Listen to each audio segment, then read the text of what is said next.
Hello, everyone. In today's review session, I'm going to cover the last part of chapter 3 and go over all the questions in homework 2. So we have a last part of chapter 3, which covers buying on margin. It is a specific trading mechanisms that are available to investors. So when investors, they want to borrow money from the broker to purchase securities, they can do so by using margins. So here's the definition of margins. Securities purchased with money borrowed from broker. Margin is the net worth of investors' account. So here's the underlying logic behind using margins. So you borrow from broker, so you pay just proportionally or partially for the securities that you bought.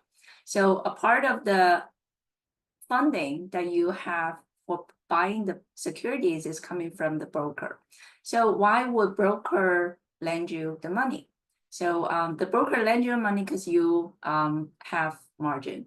So here is the key. So as long as you have certain margin as the collateral or cash, then brokers are fine with lending monies to you, and they have confidence that you are able to pay back. But the margin fluctuates with the worth of investors' account. So because this worth of investors' accounts fluctuates with the prices of securities, because stock prices, they changes every single day. So therefore, it's important to estimate or calculate this margin, the percentage that is the proportion of margin within investors' account. So here is an example. So first of all, there's a concept called initial margin requirement, and then there's a concept called maintenance margin requirement.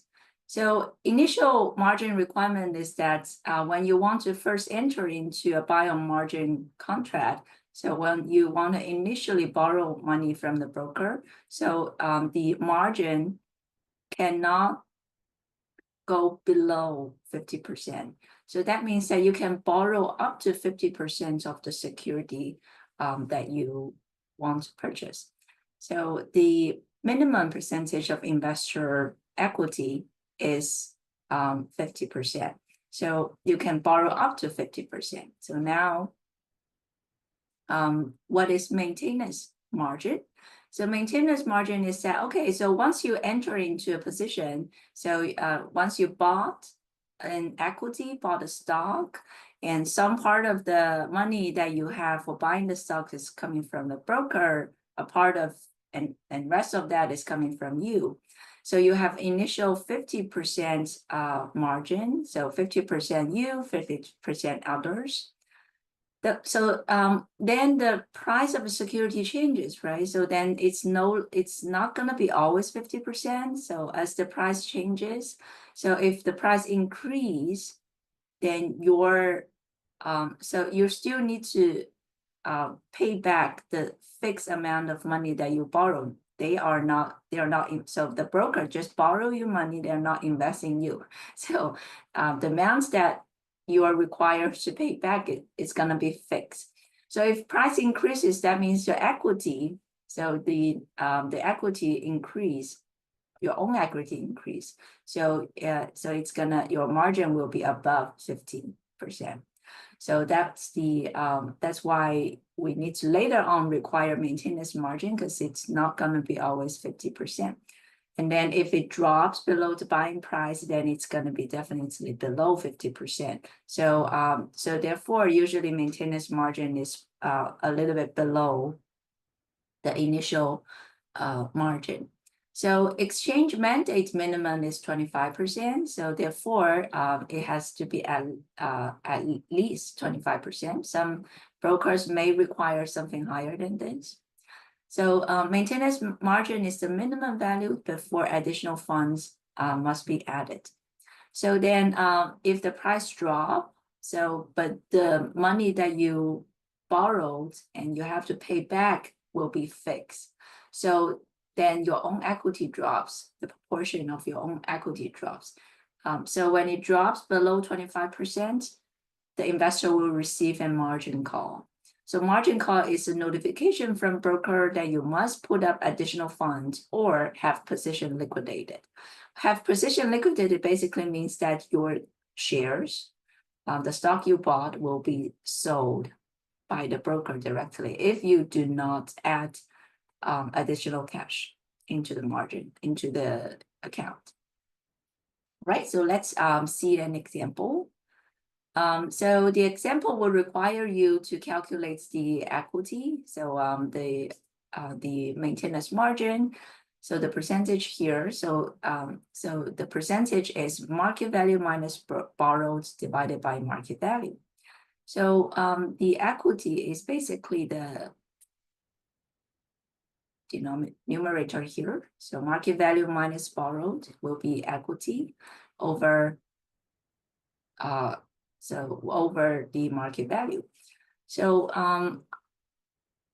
it will need us to solve for market value, which is the price, and it fluctuates over time. So I have a subscript T here. And price times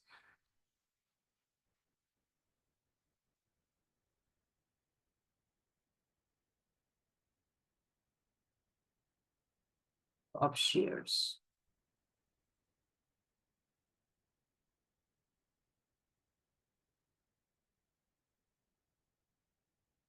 The number of shares remains the same because you have initiated the position and price will be changing. So that will come up with the market value, and the borrowed amount is the initial amounts that you lended, the investor lended from broker. So a marginal call will occur if the left-hand side drop below the right-hand side. So that's the theory, and let's see an example. So the example that we have here is the exercise on the in-class handout. So in-class exercise handout. So we finished exercise 1, exercise 2, and 3. So we're now completing exercise 4, coming from in-class exercise 2. Right, so our exercise is like this. So margin trading, we are trying to look at an example for buying on margin.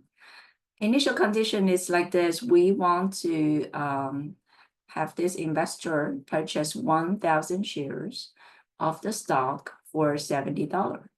So investor wants to purchase this. That requires $70 times 1,000 shares, which is $70K.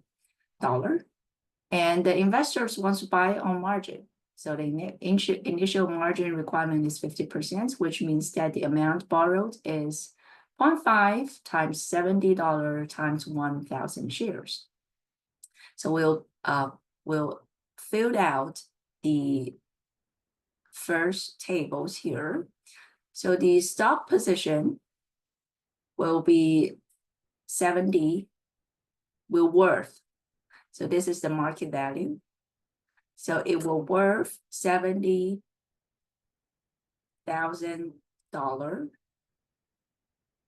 It's the reason that it's 70,000 is because we're using 70, which is the current stock price, this, times 1,000 shares equals to 1,000 shares equals to 70,000. And then the amounts that borrowed will be, because the initial margin is 50, these investors can borrow up to 50% of this $70,000. And that equals to 35,000. So the amount borrowed is 35. So that means you, the investors, needs to pay 35,000 himself or herself. So that is the initial establishment for the position. And then next, if the stock price fall to $60 per share, so if the price fall to $60 per share, and we now have a maintenance margin which is 40%. Will the investor receive a margin call? So we need to fill out, first of all, what is the current worth of the investor's stock position? It is now becoming $60 times 1,000 shares, which becomes 60,000. So we're copying 60,000 here is the stock value. And then the amount that borrowed still is 35. You own people 35,000. You need to pay 35,000 back no matter what. So therefore, accordingly, the value for our own equity dropped. So then how to calculate that? We need to use 60, the net worth, 60,000 minus the amount borrowed equals to 25,000. Right, so the own equity now becomes 25,000. So if you add 35 to 25, it equals to 60,000 on the left-hand side. So the left-hand side should always equals to the sum of right-hand side here. And then now let's calculate the maintenance margin here. I'm copying the formula.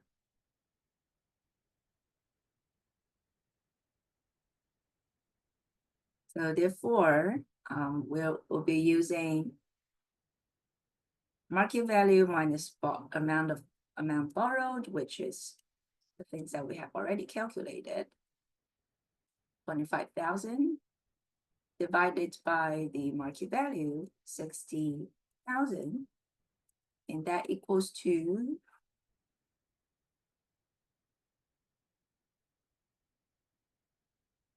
41.67%.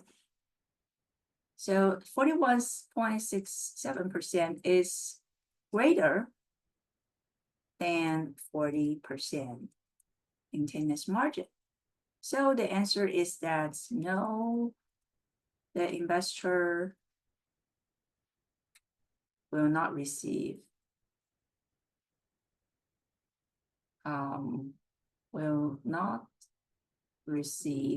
a margin call,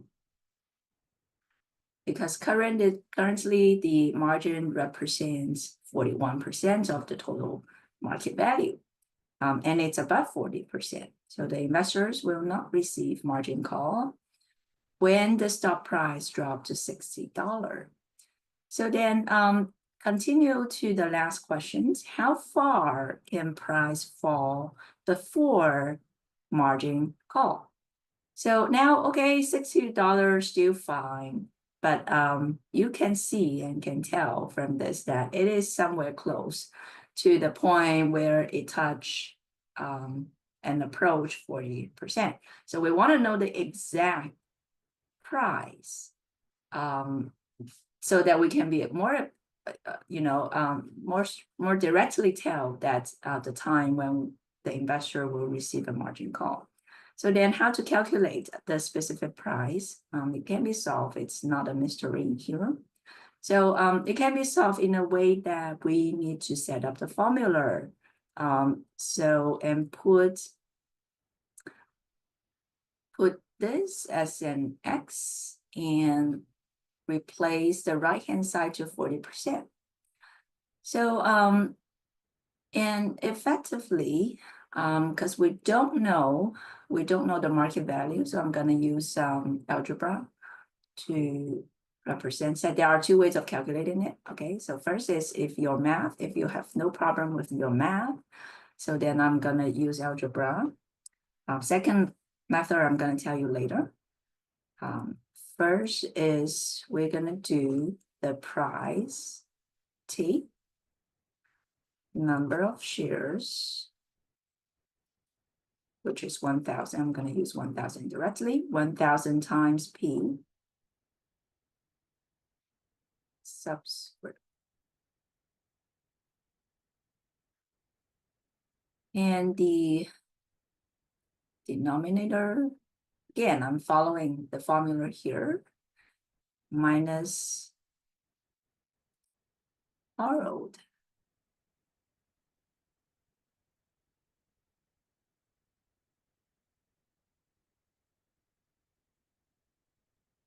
So I'm copying.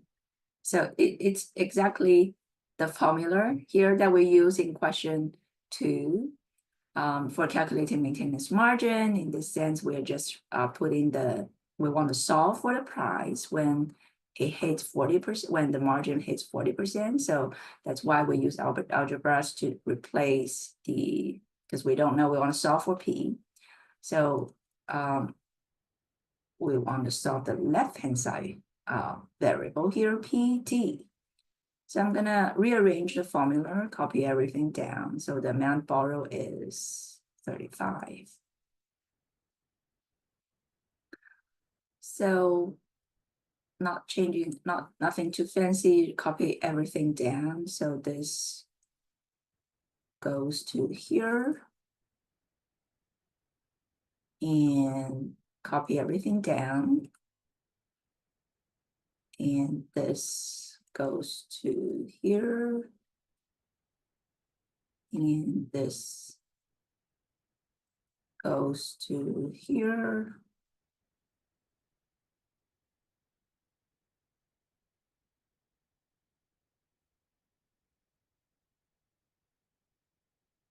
And now I think we can calculate.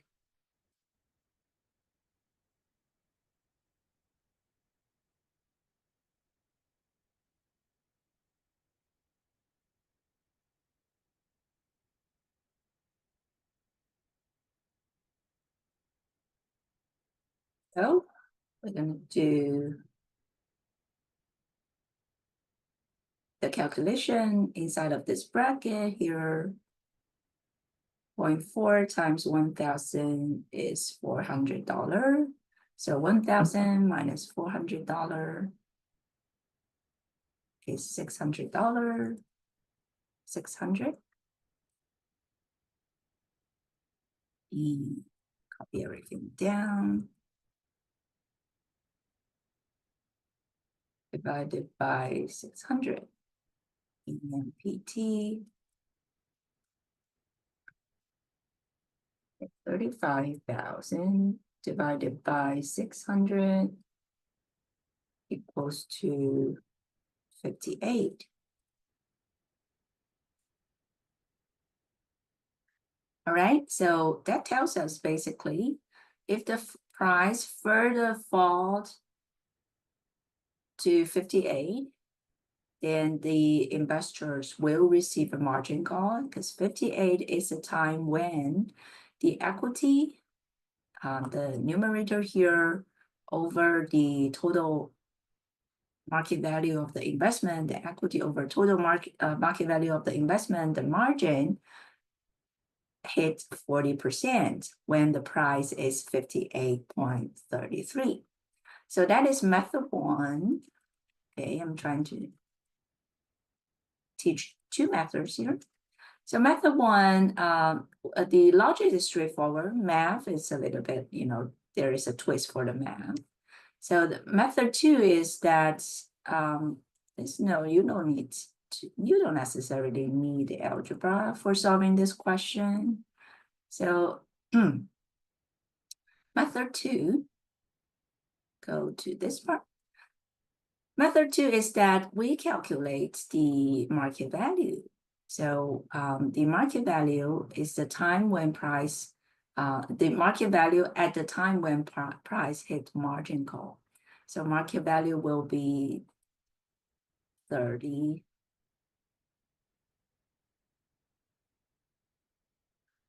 $35,000 divided by 1 minus 0.4. The reason that we can do this is that this part, this number here is always going to be fixed. And we want to assess at the time when this is equals to when when this equals to 40%. So that means that when this equals to 60%. So then this 35 divided by 60% will be the market value at that time. So that's why we do this in this way. So no algebra here. We're just, trying to figure out the left-hand side value, given that we already know that this is 35. And we don't know this, but we know the proportion for equity is 40%. So the proportion for borrowed will be 60%. That's why we use 35,000 divided by 60%. 1 minus 40%, which is 60%. I write it in this way because in other questions, it could be the requirements for maintenance margin may not necessarily be 40%. It could be 25%, 30%. So you can change this according to the requirement of the broker. So in this case, the market value will be 58.33 when the margin dropped to 40%. So when market value is $58,333, then the price is just the total value divided by the 1,000 shares equals to $58.33 per share. So that is method 2, only 2 steps here.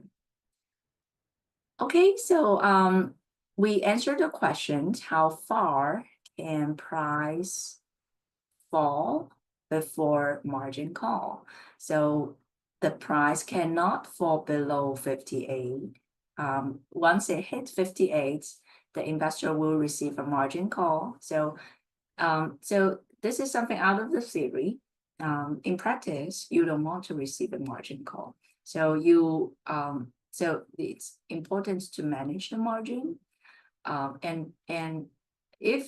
you cannot, of course, you cannot control the stock price. So if it falls and you receive a margin call, be sure that you are aware that you have either you have already prepared cash to put into the margin account, or you have to liquidate. You need to be aware that. So before they even tell you that, hey, we're gonna do the margin call now. So, but when the price is somewhere close to 58 here in this case, then you need to be aware of the risk that associated with this position here. So other than that, buy on margin is a good leverage tool. So you basically have a leverage. You add leverage to the investment. So you're just using 35,000 here. Initially, you pay 35,000. You're just using 35,000 here, but able to invest in the 1,000 shares of the stocks that were 70,000. So you're using a smaller funding to earn potentially, you magnifies the return basically. And the risk is that you need to be the downside, you're not that resilient in terms of affording the downside risk, because once it falls below the margin requirement, the maintenance margin requirements, then that will basically trigger your trigger something that you have to make decision at that time. All right, so that is the end of chapter 3. And now let's work on some more questions.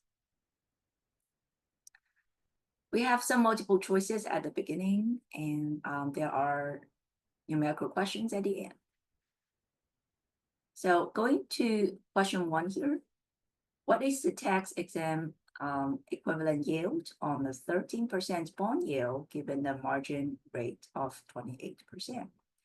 So here we need to utilize the formula. I think the formula is here.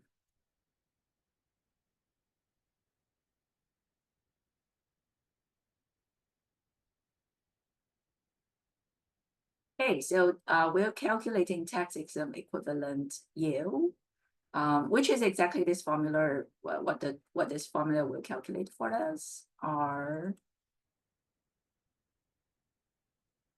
tax-exempt equivalent equals to, put this in subscript,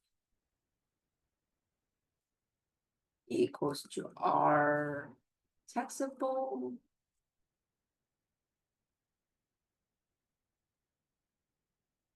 well, we have the formula already, so I'd rather not type it. So it's 13% times 1 minus 28%.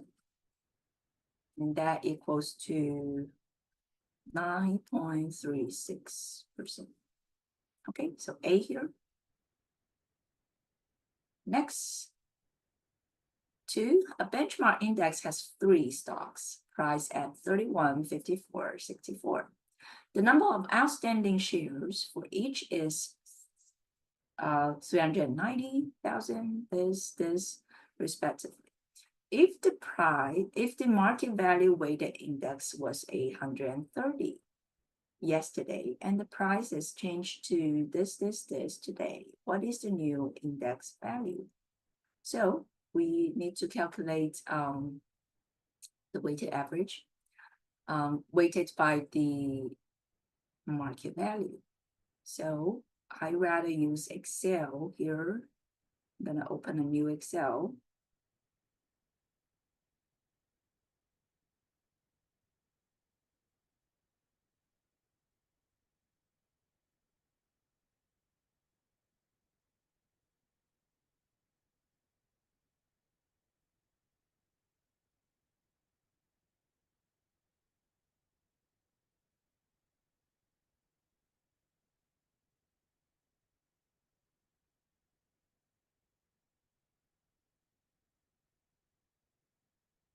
So opening up a new Excel here.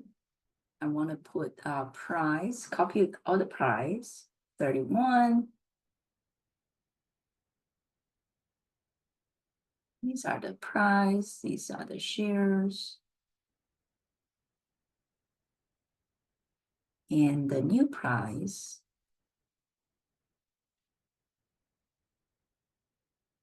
these are more like math questions rather than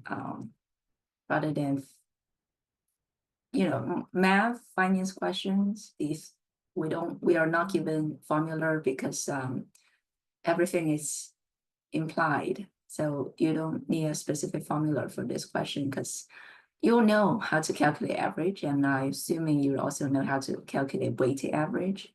So then if you know that, then there's a way that that's everything you need for solving these questions. So the price and share is here. So we are trying to calculate the weighted average. I first need to put the price here so that we can calculate the weight, which is the market value.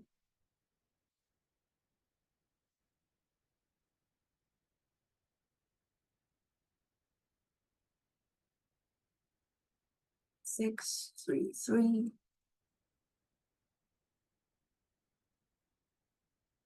Okay, good. And the weighted average will be the equals to sum product. This.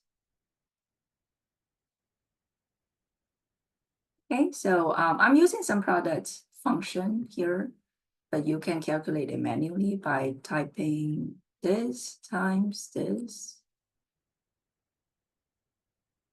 For each is, taking the product. This will be the market value. And when you take the sum, it equals to this. All right, so either doing this way or just use the sum product function. So that's for today. That's for today's price, and you have tomorrow's price. 31, 51, and 67. And that equals to some product here and here. Okay, so I'm using this and here. All right, what else do we have? So we have market value weighted index was 830 yesterday, and the price changed to, okay, so this is 830. So we want to solve for X. Solve for X here.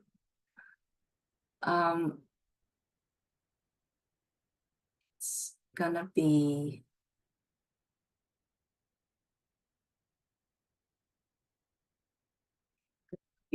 this divided, gonna be this value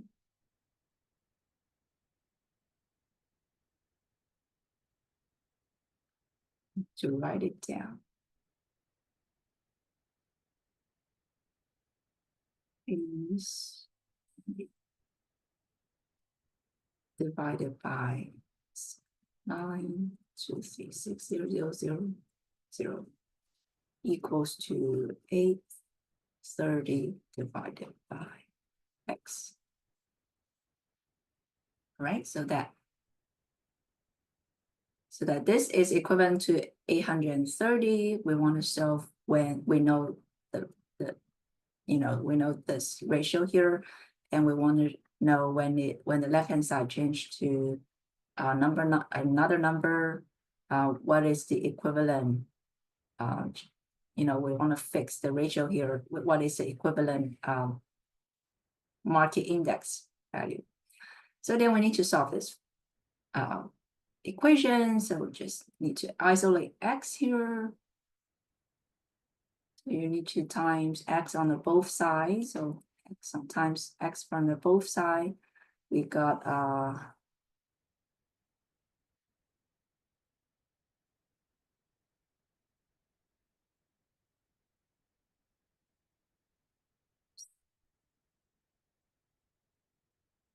close to 830 and X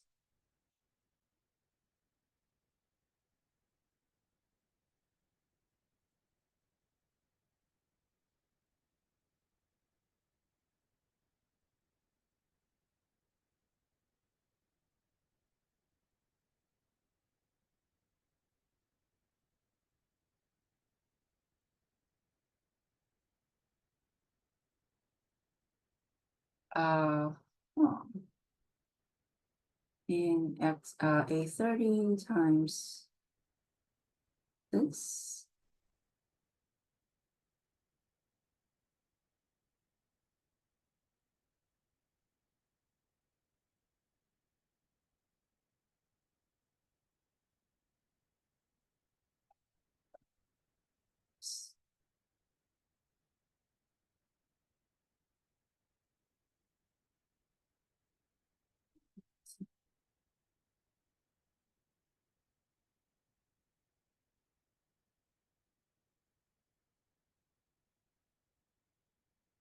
And that equals to 835. So here. So go back to the question. It's number C. All right, so move on to number 3. A bond issued by the state of Alabama and it's priced at 6.4. If you are in the 30% tax bracket, this bond will provide you with an equivalent taxable yield of what? Okay, so it's still using this, but we will be needing to rearrange the formula. We will be changing this to tax taxable equivalent.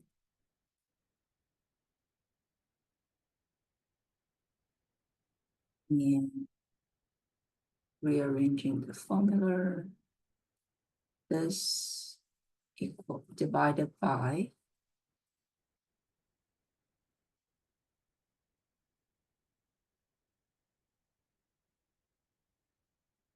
divided by 1 minus 2.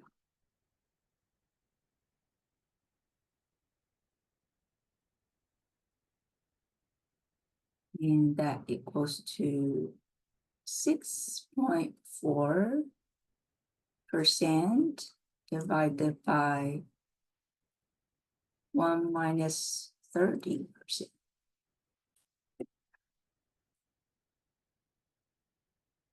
And that equals to 4.48%, which is A. Okay, moving down, are the following statement true or false? If false, correct them. Market orders entail greater price uncertainty than limit order. That is correct, because we don't know price for market order. We want it to be filled as soon as possible by giving up our right to specify the price. So that is the difference for market order. The distinct difference of market order from limit order. So this is true. Second, market order entail greater time of execution uncertainty than limit order. So this is wrong. So limit order has greater time of execution uncertainty, but market order does not have that. Market order just, why we call it market order is because we just want the market price. Currently, whatever price is selling, I'm gonna be fine with that price. Either I'm selling the stock, then that will be market price will be my sell price, or if I'm buying the stocks, then the market price will be my buy price. So there's no we don't know like exact price because this we would just look at it the current price, but at the time when the order submitted to the broker and exchange, then the actual settled price will be different. So we have price uncertainty here, but we know that once we click the button, submit the order, we know it will be filled immediately. So there's no time of execution uncertainty. So true here and false here.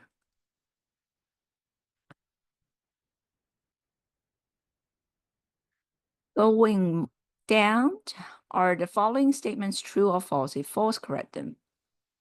An investor who wishes to sell shares immediately should ask his or her brokers to entail a limit order. False. Should do a market order. The ask price, false. Do market order. The ask price is less than the bid price. False. So remember, bid-ask spread, we're using ask minus bid. So that means that ask price is always higher than bid. Otherwise, bid-ask spread will be negative. So we cannot have negative bid-ask spread. So ask price is larger than bid. So ask price is the price for sale orders.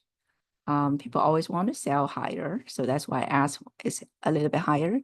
And bid price is the buy orders. So people always want to buy at lower price. So ask price is greater than bid. And issued of additional shares of stock to the public by Microsoft will be called an IPO. That is also false. So IPO is a primary market, which is for private firm to go public. So it is called initial public offering. So IPO. So it has to be initial. So, the firm debuted in the stock market. That is the time when we call it IPO. Microsoft has been there for a while. So when it has decided to issued additional shares. We call it seasonal equity offering. So seasonal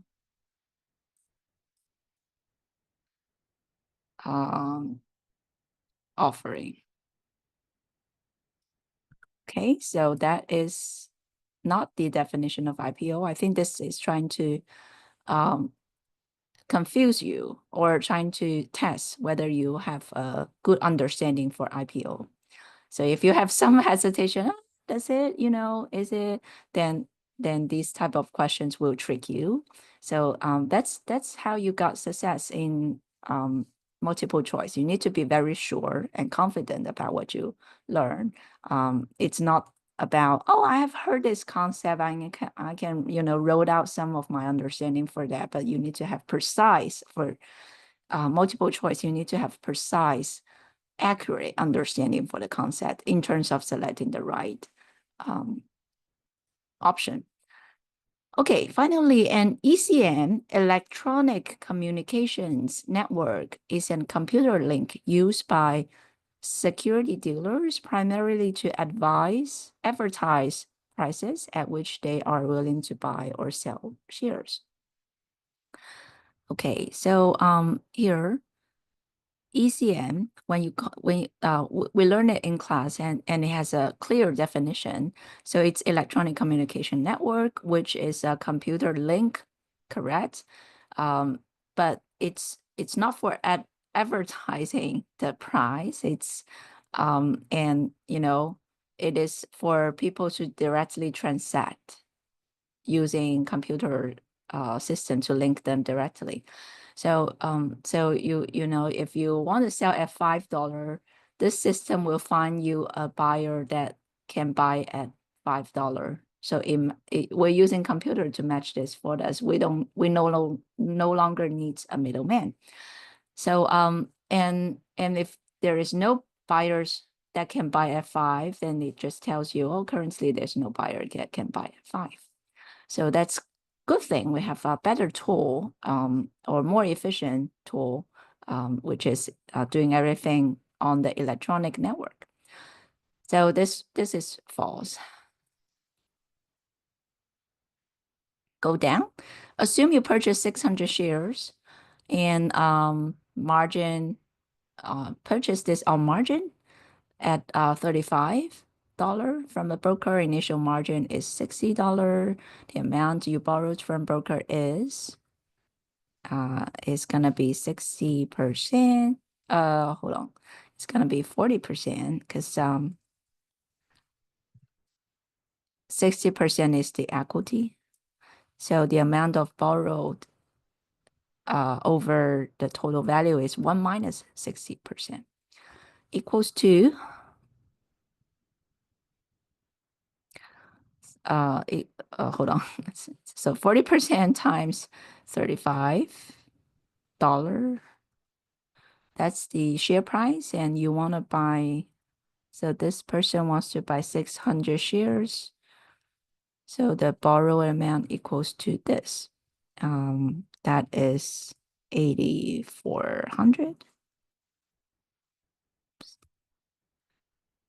So 8,400 D. Okay, go down. You short sell 600 shares of Rock Creek Fly Fishing Company, now selling for 38. So that's the current price and number of shares. You want to limit your loss to 36. You should place and stop buy order at, okay, good. So short selling. So we explain what short selling means.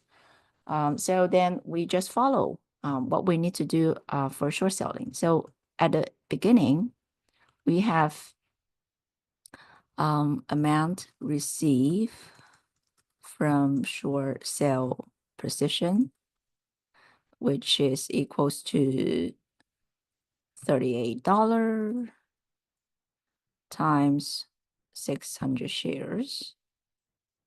That equals to 22,800.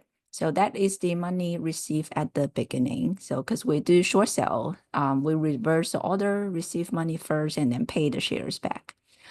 So we'll have these shares owned it. So we own this share to the broker. So we need to return 600 shares. They don't mind, the price. So because we borrow shares. So then our hope is that the price drop in the future so we can buy it at a lower price. Then we gain the difference. So we receive a higher, and then if later on this price goes down, then we buy it at a lower price later. So then return the same 600 shares to the broker. Now, but this transaction has risk because if the price go up, then that means we need to pay even higher amount to return this 600 shares. So it makes sense that you place a stop buy order here. Stop buy order is basically means that, oh, okay, so price hits some point, I no longer want to afford more to buy the shares. I'm gonna buy at right now, or at the time at the price I specified previously. So then, how to specify that price if you want to limit the loss to 36. So the loss that we want to limit is negative 3,600.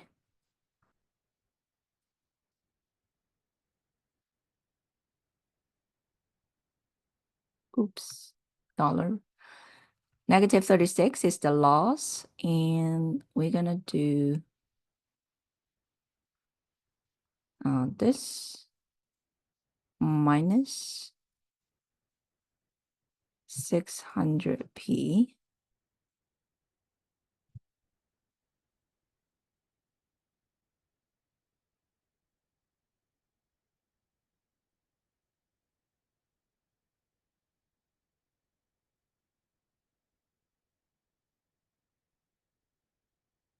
A negative number here. And then we need to solve this formula. I'm copying everything down. I want to have this on the left-hand side. And then have this on the right-hand side.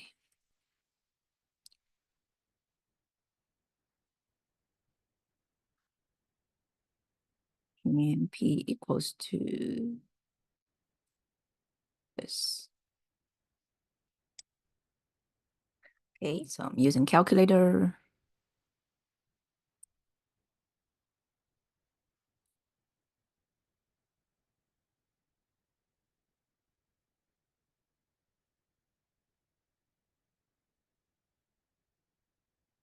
Hold on. I think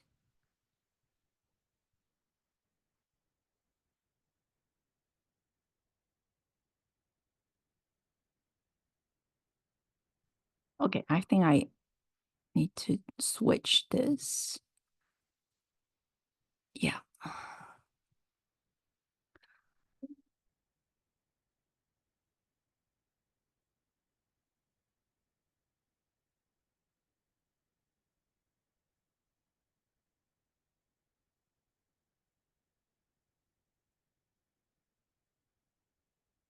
Hold on.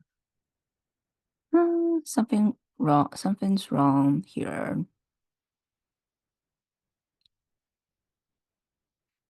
Okay, let me do this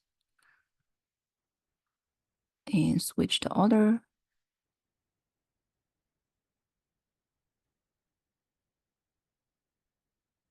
Minus this. So going from this step to this step, I just times -1 on the both side. This looks good. And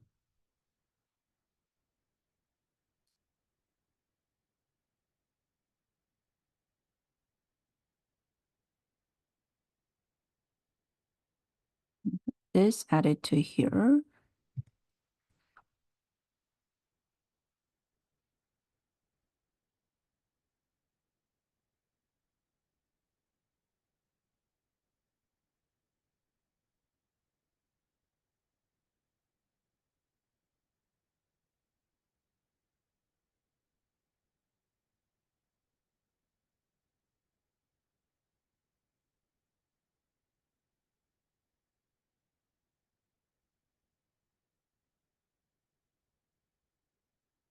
22,800.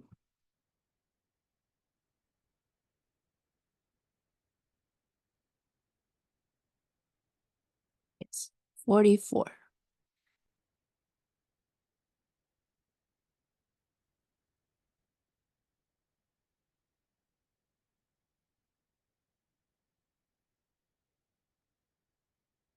Okay, so let me double check. 22,800 plus 3,600 equals to 26,400. 2,6,400 divided by 600 is $44. Okay, correct. So 44. All right, so the price cannot go up above 44. That is the maximum loss that you can afford. So when the price is exactly at 44, so that means that you are paying $22,800 plus $3,600 to buy the 600 shares. So then you close out the position. You return the broker 600 shares because you bought it yourself by paying the extra 3,600. So in this transaction, you lose 3,600 because you receive 22,800, and then now you're paying 22,800 plus 3,600 to close out this position. So your loss is 3,600. And this is the maximum loss you can afford. So if the price increase above 44 to somewhere above 44, this loss will be even larger. So that's why it makes sense to put a stop buy order here. So you will be, once the price hit 44, then buy at this price. So you limit your loss. Okay, go down. Suppose you just purchased 100 shares of Beta Banana stocks for $40. The initial margin requirement is 70%, which means that amount borrowed is $1,200. The corresponding balance is showed below. All right, so sometimes it works if we do it ourselves to solve for the following balance sheets. So the market value, initial position, market value equals to $40 times 100 shares equals to 4,000. And then the initial margin, so equity equals to 70% times 4,000 equals to 28,000. And the borrowed is 4,000 minus 28 equals to 1,200. Here's how we come up with the 1,200, which is given directly by the question. And so therefore so this borrowed amount is 40% and the equity is 70%. Hold on. The borrowed amount is 30%, the equity is 70%. So now suppose the price of the stocks falls to 29 per share, what is your current margin percentage? Construct balance sheets below. Okay, so do I have a balance sheet? Okay, no, I don't. And insert.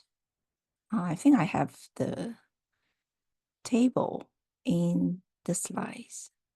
Okay, good. Here? Oh, it looks so large. Match. Keep source. Here.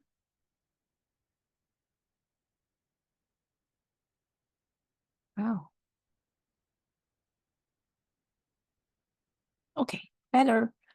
So I have borrowed amount. I need to copy it down. Copy it down. And I have the $29. So market value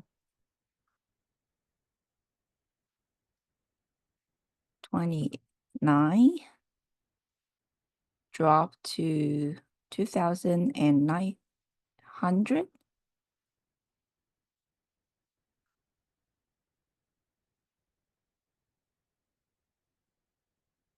And therefore, this becomes 717. I'm just calculating to see if I can do this math instead of using calculator. Yes, this add up to 2,900. And what is the current margin percentage? Margin equals to equity divided by market value, which equals to 1,700 divided by 2,900. All right, I cannot do this mentally, so I need to use calculator. So that is 58.62%. Okay, go down. If the maintenance margin is 35, then what will be the price for investor to get a margin call? So here I'm just copying what we went through here. So I'm gonna do method 2 because it looks more elegant. All right, copy it down here.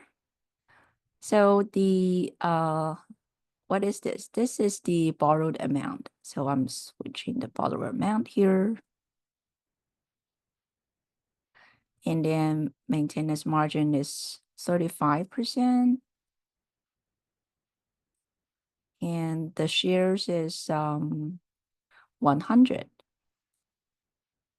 All right, so solving the first equation, 1,200 divided by 0.65, that is 1846.15. And that divided by 100 shares will be $18.46 per share. So if it drops from an initial $29 to an $18, then the investor will receive a margin call. Okay, move on to the last questions. Consider the following limit order book for the stocks. The last trade in the stock occurred at the price of 115. So here's the limit order book, and nice that it is ordered. So the highest price is listed at the top row for the buy order. This is the best bid. And the sell orders, lowest price for the sell orders, this is the best ask. So whoever is able to accept the lowest price, then we choose that we give that priority to the lowest selling price. We give priority to the highest buying price. So best buy price here, best sell price here. If a market buy order, okay, so this is a market order. Pay attention, ladies and gentlemen. So buy orders for 125 shares comes in. At what price will it be filled? So we will be matching this buy order with the existing sell orders on the right-hand side. So 125 shares is what this market order needs, which nice, the best sell price The best ask price is exactly selling at 125 shares. So it's gonna be 114.80. Exactly 114.80. So it's easy. Then you may wonder, what if they want to sell 200 shares? So if that's the case, so let me refine the question a little bit. If that's the case, let's say this is 1.8. If they want to sell 200 shares, so 114 for 105 shares, and then 114.85 for the remaining 75 shares. Okay, is that clear? Right, so that will be question A. At what price would the following market buy order be filled? It's gonna be, at what price would the following market buy order to be filled? So if there is a following market buy, so let's say this continuous market buy order. Okay, so delete this. Then it's just moving down to the next second best, because the best order has gone. All 125 shares will be traded for the first buy order. Then they move to the second, 114.8085. That's the following price. If you are security dealers, would you want to increase or decrease your inventory of the stock? So if you are a dealer, a good thing about dealer is they are usually able to see the limit order books.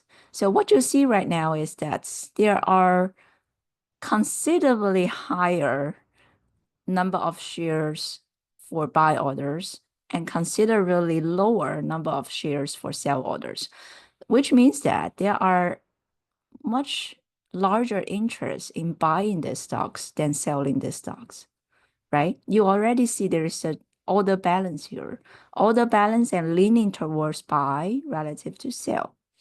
So in that case, as security dealer, as a security dealer, you will want to increase your inventory because you're not too worried about nobody wants to buy, because there are much higher interest in buying the stocks, and there is considerably buying demand at price just below 115. And a good thing is all of these buy orders is nowhere far away. It's pretty close to the current price, 115. So it's, the depth, the support is high, indicating that the downside risk is limited. In contrast, limit sell orders are sparse, indicating that a moderate buy orders could result in a substantial price increase. Okay, so that will be the end of the review. Let me know if you have any questions.